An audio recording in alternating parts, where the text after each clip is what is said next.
आज निरंतर तत्पर सामाजिक संगठन ने ज्ञापन दिया है, क्या है पूरा मामला? देखिए, आज निरंतर तत्पर सामाजिक संगठन के द्वारा इजराइल फिलिस्तीन जो गाजा का विवाद चल रहा है लंबे समय से, उसे लेकर ज्ञापन दिया है। हम सभी देख रहे हैं कि लगातार इजराइल के द्वारा जिस प्रकार से गाजा के अंदर मानवीय और नैतिक मूल्यों का लगातार उल्लंघन किया जा रहा है।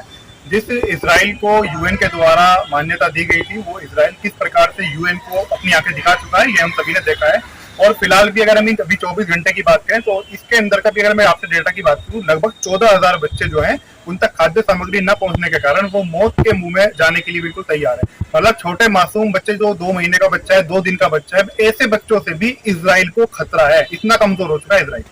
हिटलर के द्वारा यहूदियों पर जुल्म किया गया था, उस पर आपका क्या कहना है? देखो, वो एक अलग विषय है। जो हिटलर के द्वारा किया गया था, उसकी कभी भी कोई भी ऐसा व्यक्ति नहीं है जिसके अंदर इंसानियत होगी वो उससे कोई सहमति जताएगा। जिसकी उसकी जितनी निंदा की जाए वो कम है। बिल्कुल, इसलिए अफसोस तो सबसे बड़ा यही है ना कि हिटलर के द्वारा यहूदियों के ऊपर इतना ज्यादा जुल्म किया गया था, फिर भी जिन लोगों के ऊपर जुल्म किया गया वो उससे नहीं सीख रहे, बावजूद वो खुद यानी कि उसी प्रकार का उससे भी बड़ा जुल्म अब फिलहाल वो गजा के अंदर मासूमों के ऊपर लगातार कर रहे हैं।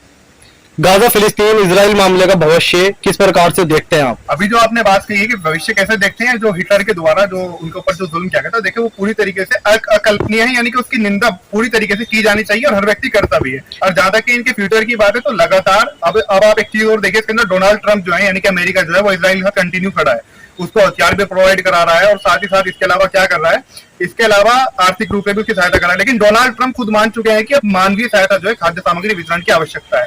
लेकिन फिर भी जो बेंजामिन नेतन्याहू है वो नहीं मान रहे हैं। वो वहां पर जो छोटे छोटे बच्चे हैं, महिलाएं हैं, वो लगातार पिस रहे हैं। इससे इतना ही नहीं हो रहा, जो वहां की महिलाएं हैं उनके यौन शोषण की घटनाएं भी लगातार मीडिया रिपोर्ट के अकॉर्डिंग सामने आ रही है। भारत सरकार से मांग क्या है आपकी, आप चाहते क्या है? देखिए, हमने आज तहसीलदार कैराना साहब को ज्ञापन दिया है एनटीएसएस के द्वारा प्रधानमंत्री भारत सरकार के नाम। उसके अंदर हमारी डिमांड यही है कि हमारी जो इंडियन गवर्नमेंट है, एक तरफ हमारे जो माननीय प्रधानमंत्री हैं वो बुद्ध की बात करते हैं, तो बुद्ध और युद्ध एक साथ कैसे चल सकते हैं? एक तरफ तो हमें बुद्ध से शिक्षा लेनी है।